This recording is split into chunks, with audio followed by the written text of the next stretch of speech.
ಇನ್ನು ಬಿ ಖಾತಾದಿಂದ ಎ ಖಾತಾ ಮಾಡಿಸಲು ಈಗ ಡೆಡ್ಲೈನ್ ಇರುವಂತದ್ದು. ಬಿ ಟು ಎ ಖಾತಾ ಪರಿವರ್ತನೆಗೆ ಕೊನೆಯ ದಿನಾಂಕ ನಿಗದಿಯಾಗಿದೆ.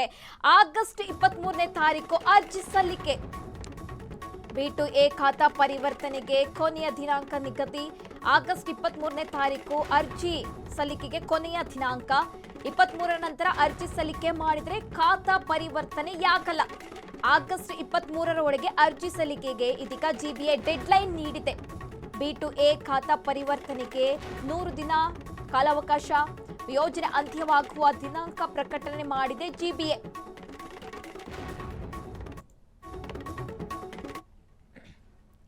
ಬಿ ಟು ಎ ಖಾತಾ ಪರಿವರ್ತನೆಗೆ ಈಗ ಕೊನೆಯ ದಿನಾಂಕ ನಿಗದಿ ಮಾಡಲಾಗಿದೆ. ಆಗಸ್ಟ್ 23 ಕೊನೆ ದಿನಾಂಕ. ಅಲ್ಲಿಯವರೆಗೂ ಕೂಡ ಅರ್ಜಿ ಸಲ್ಲಿಕೆ ಮಾಡಬಹುದು. 23ರ ನಂತರ ಅರ್ಜಿ ಸಲ್ಲಿಕೆ ಮಾಡಿದ್ರೆ ಖಾತಾ ಪರಿವರ್ತನೆ ಆಗಲ್ಲ. 2000 ಖಾತಾದಾರರಿಗೆ 3 ನಾಮ ಹಾಕಿದ ಸರ್ಕಾರ ಮತ್ತು ಜಿಬಿಎನಿಂದ 2000 ಖಾತಾದಾರರಿಗೆ ಅನ್ಯಾಯ ಆಗಿದೆ ಅಂತ ತಿಳಿದು ಬರ್ತಾ ಇದೆ. 2000 ಖಾತಾದಾರರ ಸಮಸ್ಯೆ ಇತ್ಯರ್ಥಪಡಿಸದೆ ಈಗ ಡೆಡ್ಲೈನ್ ಕೊಟ್ಟಿರುವಂತದ್ದು. ಮಾರ್ಗಸೂಚಿ ದರ 5% ಅರ್ಜಿ ಸಲ್ಲಿಸಿದವರಿಗೆ ಜಿಬಿಎ ಅನ್ಯಾಯ ಮಾಡ್ತಾ ಇದೆ. 5% ವೇಳೆ ಅರ್ಜಿ ಸಲ್ಲಿಕೆ ಮಾಡಿದ ಖಾತಾದಾರರಿಗೆ ಈಗ ಮೋಸ ಆಯ್ತಾ ಅಂತ ಪ್ರಶ್ನೆಗಳು ಉದ್ಭವ ಆಗ್ತಾ ಇದೆ. ಹಣ ವಾಪಸ್ ಕೊಡಲ್ಲ ಅಂತ ಈಗ ಮಹತ್ವದ ನಿರ್ಧಾರ ಆಗಿರುವಂತದ್ದು. ಹಾಗೆ ಆದೇಶದ ಪ್ರತಿಯಲ್ಲೂ ಕೂಡ ಹಣ ವಾಪಸ್ ಕೊಡೋ ಬಗ್ಗೆ ಉಲ್ಲೇಖವಿಲ್ಲ. 2000 ಖಾತಾದಾರರಿಗೆ 3 ನಾಮ ಹಾಕಿದೆ ಇಲ್ಲಿ ಸರ್ಕಾರ ಮತ್ತು ಜಿಬಿಎಯಿಂದ 2000 ಖಾತಾದಾರರಿಗೆ ಅನ್ಯಾಯ ಆಗಿರುವಂತದ್ದು ತಿಳಿದು ಬರ್ತಾ ಇದೆ. 2000 ಖಾತಾದಾರರ ಸಮಸ್ಯೆ ಇತ್ಯರ್ಥಪಡಿಸದೆ ಇದೀಗ ಡೆಡ್ಲೈನ್ ಕೊಡಲಾಗಿದೆ. ಆಗಸ್ಟ್ 23ರ ತನಕ ಮಾರ್ಗಸೂಚಿ ದರ ಇರುವಂತದ್ದು. 5% ಅರ್ಜಿ ಸಲ್ಲಿಸಿದವರಿಗೆ ಜಿಬಿಎ ಇಲ್ಲಿ ಅನ್ಯಾಯ ಮಾಡ್ತಾ ಅಂತ ಪ್ರಶ್ನೆಗಳು ಉದ್ಭವ ಆಗ್ತಾ ಇದೆ.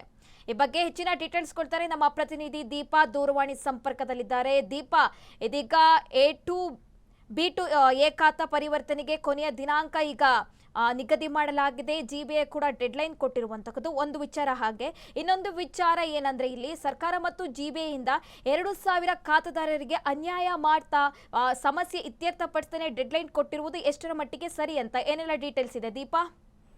ಎಸ್ರುಬಿ ಎ ಖಾತಾ ಪರಿವರ್ತನೆಗೆ ಸಂಬಂಧಿಸಿದಂತೆ ಸುಮಾರು 2000 ಖಾತಾದಾರರಿಗೆ ದೊಡ್ಡ ಆಘಾತ ಎದುರಾಗಿದೆ ಅಂತಾನೆ ಹೇಳ್ಬೋದು. ಈ ಮಾರ್ಗಸೂಚಿ ದರದ ಮೇಲೆ ವಿಧಿಸಲಾಗಿದ್ದಂತಹ 5% ಈ ಶುಲ್ಕದ ವೇಳೆ ಅರ್ಜಿ ಸಲ್ಲಿಸಿದ್ದವರು ಈಗ ಸರ್ಕಾರದ ಶುಲ್ಕವನ್ನ 2%ಗೆ ಇಳಿಸಿದ್ರು. ತಾವು ಹೆಚ್ಚುವರಿಯಾಗಿ ಪಾವತಿಸಿದ 3% ಹಣವನ್ನ ಇದೀಗ ಹಿಂದಿರುಗಿಸಬೇಕು ಎಂದು ಮನವಿ ಮಾಡಿದ್ರು. ಆದ್ರೆ ಸರ್ಕಾರ ಮತ್ತೆ ಈ ಜಿಬಿಎ ಈ ಮನವಿಯನ್ನ ಒಪ್ಪಿಲ್ಲ. ಈಗ ಹೊರಬಿದ್ದಿರುವಂತಹ ಅಧಿಕೃತ ಆದೇಶದ ಪ್ರಕಾರ 5% ದರದ ವೇಳೆ ಅರ್ಜಿ ಸಲ್ಲಿಸಿ ಹಣ ಪಾವತಿಸಿದವರಿಗೆ ಯಾವುದೇ ಹಣ ವಾಪಸ್ ನೀಡಲಾಗುವುದಿಲ್ಲ ಅಂತ ಸ್ಪಷ್ಟವನ್ನ ಕೂಡ ಈ ಜಿಬಿಎ ನೀಡಿರುವಂತದ್ದು. ಇದರಿಂದಾಗಿ ಸುಮಾರು 2000 ಖಾತಾದಾರರಿಗೆ ನೇರವಾಗಿ ಆರ್ಥಿಕ ನಷ್ಟ ಉಂಟಾಗುವಂತಹ ಸಾಧ್ಯತೆ ಇದೆ. ಯಾಕಂದ್ರೆ ಅವರು ಸರ್ಕಾರದ ಆಗಿನ ನಿಯಮದಂತೆ 5% ಶುಲ್ಕ ಪಾವತಿಸಿದ್ರು. ಬಳಿಕ ಸರ್ಕಾರ ದರವನ್ನ 2%ಗೆ ಇಳಿಸಿದ ಹಿನ್ನೆಲೆಯಲ್ಲಿ ಹೆಚ್ಚುವರಿಯಾಗಿ ಕಟ್ಟಿದ 3% ಹಣವನ್ನ ವಾಪಸ್ ನೀಡುವಂತೆ ಹಲವು ಬಾರಿ ಮನವಿ ಸಲ್ಲಿಸಿದ್ರು. ಆದ್ರೆ ಜಿಬಿಎ ತನ್ನ ನಿಲುವು ಬದಲಾಯಿಸಿಲ್ಲ ಅಂತಾನೆ ಹೇಳ್ಬೋದು. ಆದೇಶದ ಪ್ರತಿಯಲ್ಲಿ ಹಣ ವಾಪಸ್ ನೀಡುವ ಬಗ್ಗೆ ಕೂಡ ಯಾವುದೇ ಉಲ್ಲೇಖ ಇಲ್ಲ. ಅಂದ್ರೆ ಹಣ ಮರುಪಾವತಿ ಮಾಡುವ ಪ್ರಶ್ನೆ ಇಲ್ಲ ಎನ್ನುವಂತಹ ಸಂದೇಶವನ್ನ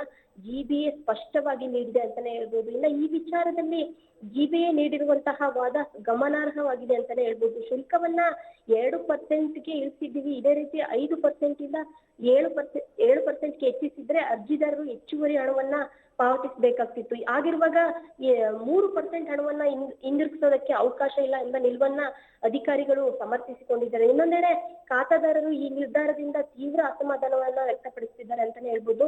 ಈ ಸರ್ಕಾರವೇ ಬಳಿಕ ಈ ಶುಲ್ಕವನ್ನ ಕಡಿಮೆ ಮಾಡಿದಾಗ ಮೊದಲು ಹೆಚ್ಚು ಹಣ ಕಟ್ಟಿದವರಿಗೆ ನ್ಯಾಯ ಸಿಗ್ಬೇಕು ಅಂತ ಜನ ಒತ್ತಾಯಿಸ್ತಾ ಇದ್ರೆ, ಇದ್ರ ನಡುವೆ ಈ ಎ ಖಾತಾ ಪರಿವರ್ತನೆಗೆ ಸರ್ಕಾರ ಡೆಡ್ಲೈನ್ ಘೋಷಿಸಿರುವುದು ಮತ್ತಷ್ಟು ಆತಂಕಕ್ಕೆ ಕಾರಣವಾಗಿದೆ ಅಂತಾನೆ ಹೇಳ್ಬೋದು.